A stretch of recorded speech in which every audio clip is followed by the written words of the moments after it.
Hi, I'm Tim. And I'm Kathryn, and we're from the Freed Family Farm. Today, Tim, we wanted to take some time and share about our CSA. So we get a lot of questions about what this is, and so I thought, let's share that with people. So can you tell us, what does CSA even stand for, and what is it? Well, first off, CSA stands for Community Supported Agriculture, and it really is where people can buy into our farm and invest in it at the start of the season, and then throughout the growing season they have shares in which they get a portion of our produce and what we grow. Why do they have to buy into the farm now? Well, when we start the season, that's when we spend most of our money in prepping to grow and buying seed and getting all the things prepared that we need in order to start the season. And so it really helps us as farmers to have the money up front at the start, so then we can really just dive in and get going with what we need.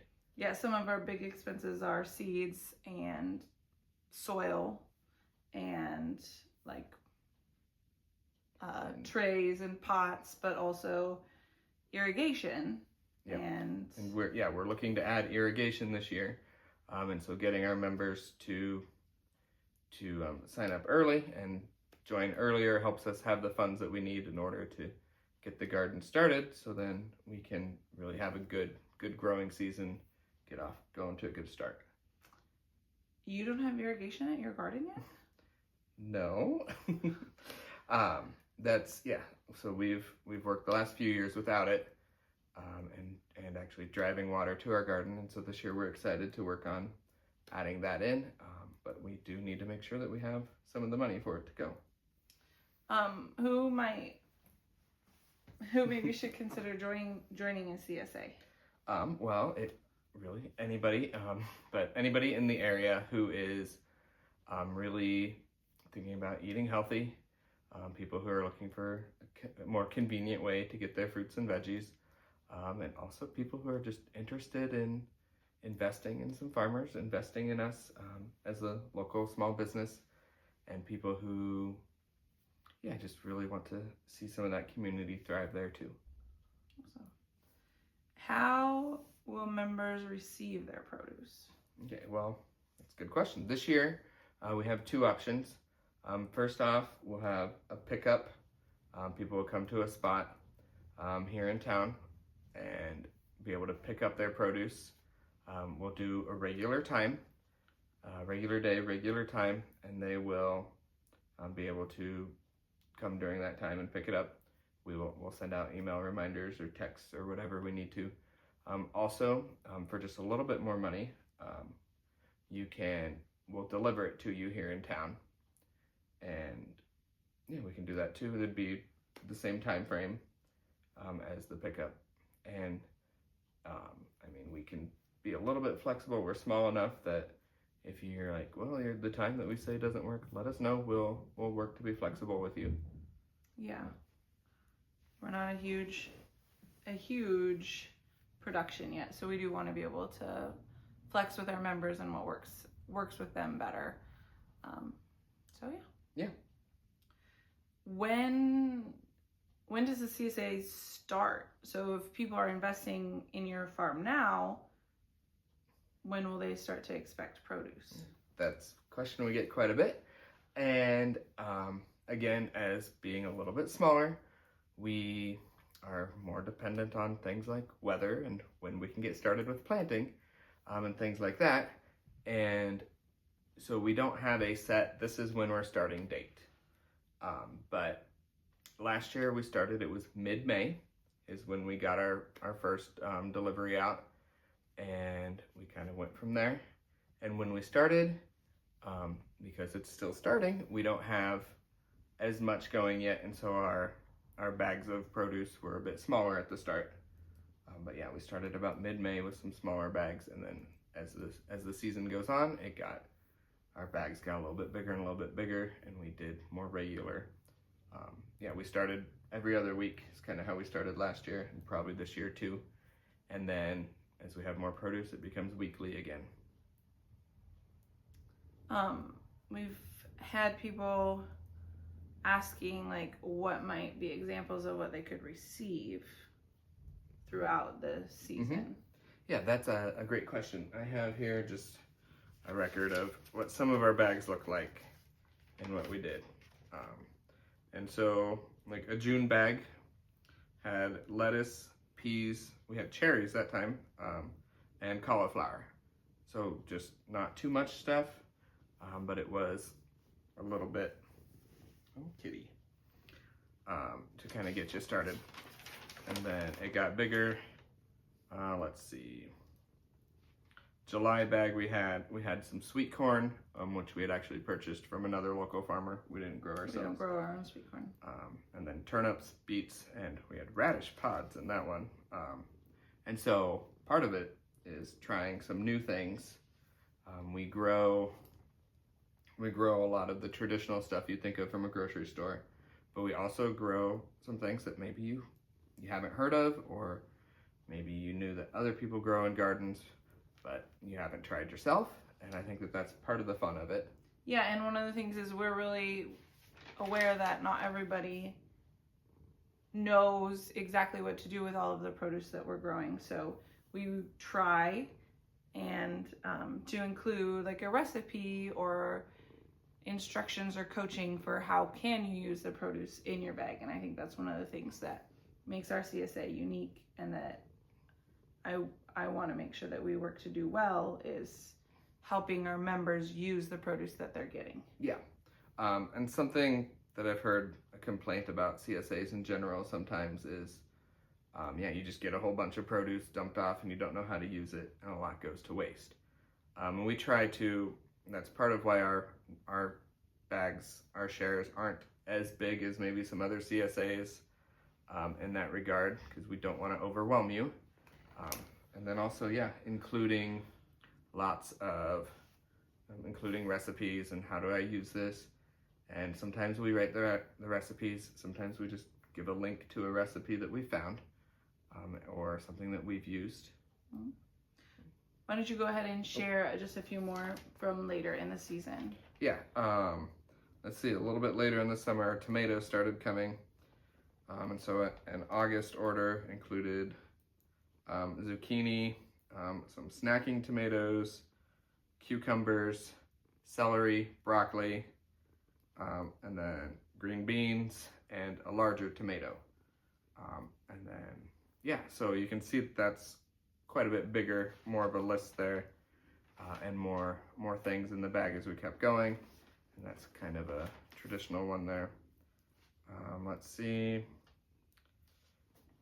Into September, we had one that had tomatoes, the snacking tomatoes again, cucumber, watermelon, pumpkin, butternut squash, bell peppers, even some hot peppers in that one. And so you can see that it just kind of got bigger and bigger. And then of course, as the year goes on, it kind of starts to get a little bit smaller again towards the end. And then into October, our last one was in mid-October last year, and obviously we're not going to guarantee exactly when start and ends are, we said, but some of that depends on when it freezes. Yep, when it freezes, we can, and then we're done with greens or whatever at that point too. But it was smaller. Our last one, we had some sweet potatoes, tomato, bell pepper, and then some more of the snacking tomatoes. So it got smaller again at the end, but. And we didn't do it consistently every week, all season long. Yeah, and we work really hard to communicate when we'll go from bi-weekly to weekly. So that members know when to pick up or when to expect a delivery. Yeah. Okay, so Tim, some people have been asking, is our farm organic? Well, no. Our farm is not organic. We're not certified organic, and we're not going to promise that we do everything perfectly organically. We will say that we strive to be as close to organic as we can. We don't use a bunch of pesticides and herbicides. We pull a lot of weeds. And any fertilizers we use or whatever, we buy ones that are like certified organic or from a source that's organic. But but we don't necessarily strive ourselves to make sure that we are perfectly organic. Maybe someday we'll go for that certification, but at this point we're not. But please know that we do try our best to make our food as healthy and follow organic practices in general. What do some of your members think of the CSA? Okay. Well, that's great. We actually asked our members last year what they think, and we had a few respond. I'm going to read some of what they said. The first one here says, "We received a wide variety of fruits and vegetables. I tried kohlrabi for the first time. I really like the newsletters that tell us about the produce you receive each week, ways to use the produce, and recipes." I'm glad they like the recipes. Yep. It says, the next one says, "We did enjoy the variety and a chance to try heirloom. We work hard to do a lot of heirloom things, although like the organic, we don't do everything heirloom, but I think that they really enjoyed that." Another comment says, "We also really enjoyed visiting the garden and learning more about how the different vegetables grow. We had a day last year where we had our members come and actually got to visit the garden, and we kind of gave tours and showed them around, and that was really cool." That was such a fun day. We're already talking about when to do that again this year. What does a share of the Freed Family Farm cost for members this season in 2025? Yep. This year in 2025, one share of our CSA costs $225. And I know that seems kind of like a little bit of a cost up front. And like we said, that's part of why we need it up front is for our use for the garden and the planning and prepping. But we believe that it will save you money in the long run.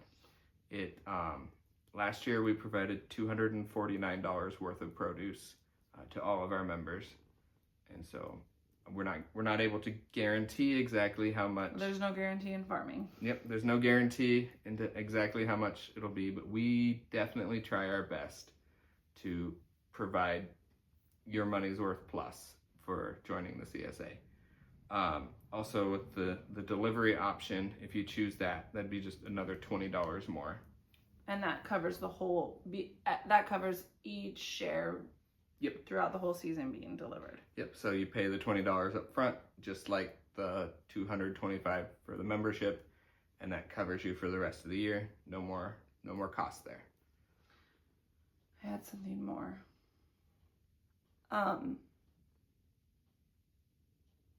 I wanted to let everybody know that when we do harvest our produce, we select the best for the CSA. So we do sell at other local markets, but if you want the top-notch produce, that's going to our CSA members first. And then anything remaining is what we sell at markets. So when we pick tomatoes, we pick like the biggest and best to go to our members. And we think what seems like a good amount for, an average family to have throughout the week. And when we feel like we've kind of maxed out that capacity, then we sell any remaining tomatoes at the market. Mm-hmm. Yep. And that goes for all of our produce. We definitely say, all right, these people that are in our CSA, they've invested in us, they're with us through it, and we are going to give you the best of what we've got. Yeah, and I think that's important for people to know that our best produce isn't ever going to be showing up at a market table. Mm-hmm. It's going to our members because we appreciate their support from the beginning. Yep, definitely. How do people join if they're interested? Oh, that's a great question. And I'm sure by now you're all like, sign me up, right? You can join on our website, thefreedfamilyfarm.com, and you can join there. We will link that to this video as well. Yep. You can join there. You can, and there's a form to fill out, and there's some check boxes to do too. But yeah, you go there, fill out the form, and it will notify us and let us know that you filled it out, and we'll get in contact with you more. And yeah, we will, after you fill out the form and you sign up, it goes to payment methods, and you can choose to use your credit card if you'd like. Also, you can choose to pay by check. you can mail us a check, or I mean, if you know where we are, you can bring it by or Drop whatever. it by our house or call us and ask. Yep.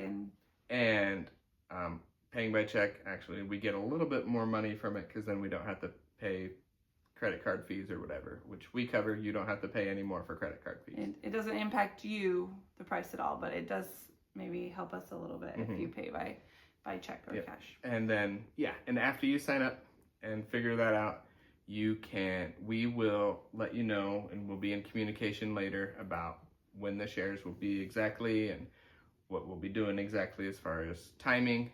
And we'll work with you to make sure that works. And we're located in Shenandoah, Iowa. So our delivery is for people within this location, and the pickup would be in Shenandoah, Iowa. So don't sign up for delivery if you're not local to that, because we're not able to do that throughout, the whole country or anything. Right. And if you sign up for the pickup option, then make sure that you can regularly make it to Shenandoah to pick up your produce